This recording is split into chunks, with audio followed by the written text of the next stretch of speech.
name Harry.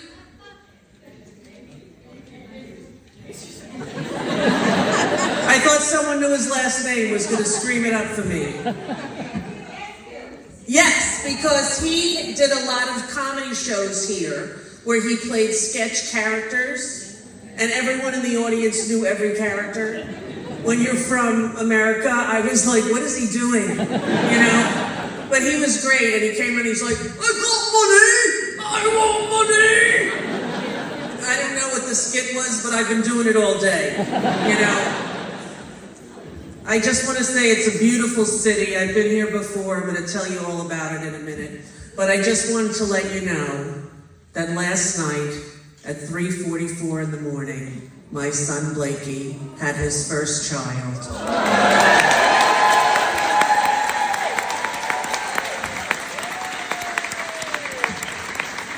A little baby boy, 6 pounds, 15 ounces. It's going to be hard for him to get back to his original weight, is all I have to say, because that's pretty light.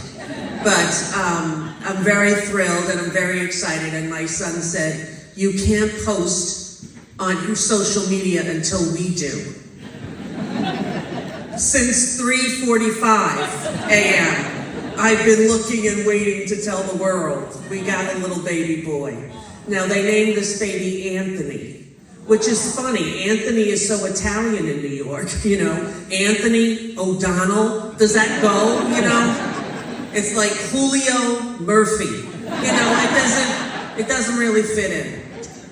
But here's what I want to tell you. I wrote this little show when I moved to Ireland about a year ago. I was thrilled to get to do it at the Edinburgh Fringe, and now happy to come here to the Glasgow Comedy Festival.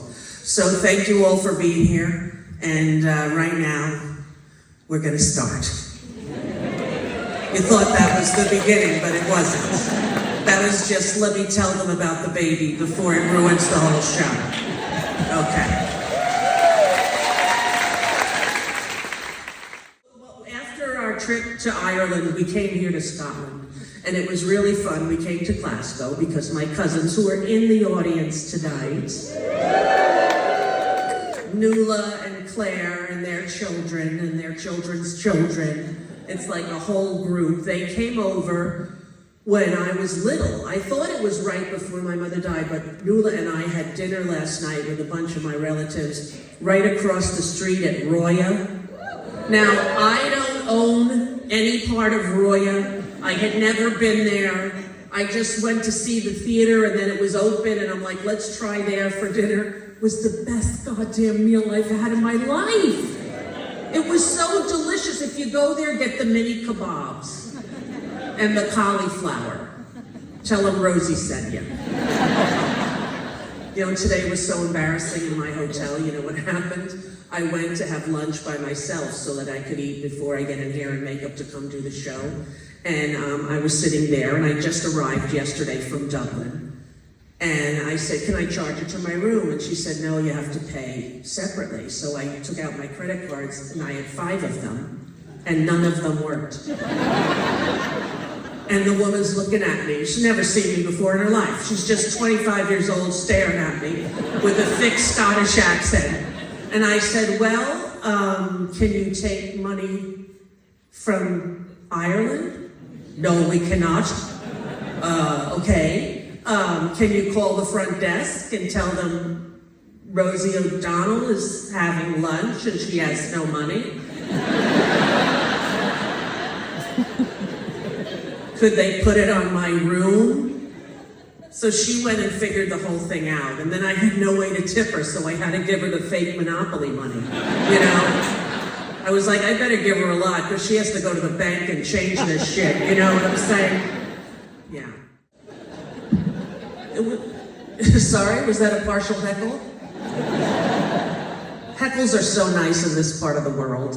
In New York, it's like, fuck you, show us your tits! You know? But here, it's like, you know, I thought that too, Rosie, thank you. You know what happened? Literally, I was in Belfast last week, and a guy in the front row, after about 20 minutes of me talking, stands up, puts on his flashlight, and starts going like this.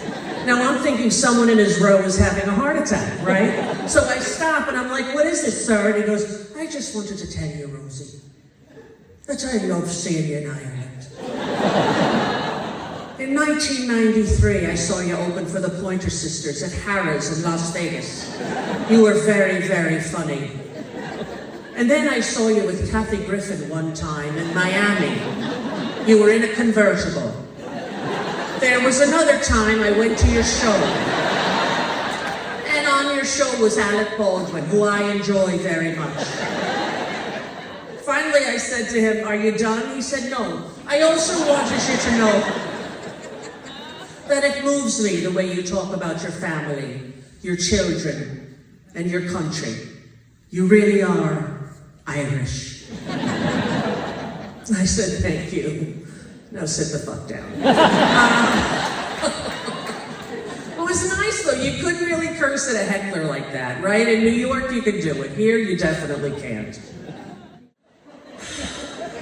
You're always welcome here, Rosie. Oh, thank you so much. If I could only learn the accent, because I can't understand. When I went out with my cousin Nuala, who's here, who I love so much. She was so great to me when I was a young kid. She was wonderful, the most beautiful woman I had ever seen. My father's cousin and my cousin. And we sat next to each other at Roya, and literally a third of the stuff right over my head. She was telling me a story about her grandson. I'm like, yes, yes. I hope it was a yes or no question. I don't have any idea what the hell happened. But I do love it here. It's really beautiful. I also loved Edinburgh when I did the Fringe. That was beautiful too. This whole country is really, really something. And you're very modest people. Like, you compliment someone from Scotland and they don't ever take it in. You know, like you say, oh my God, the Highlands are beautiful. Well, they've been there a long time.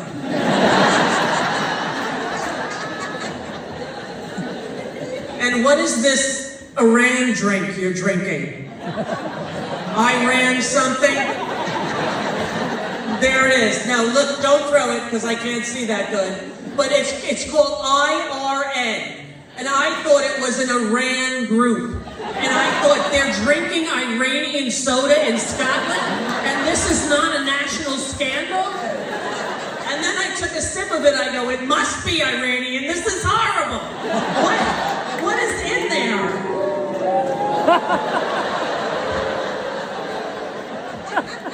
Give me that, I'll drink the whole fucking thing.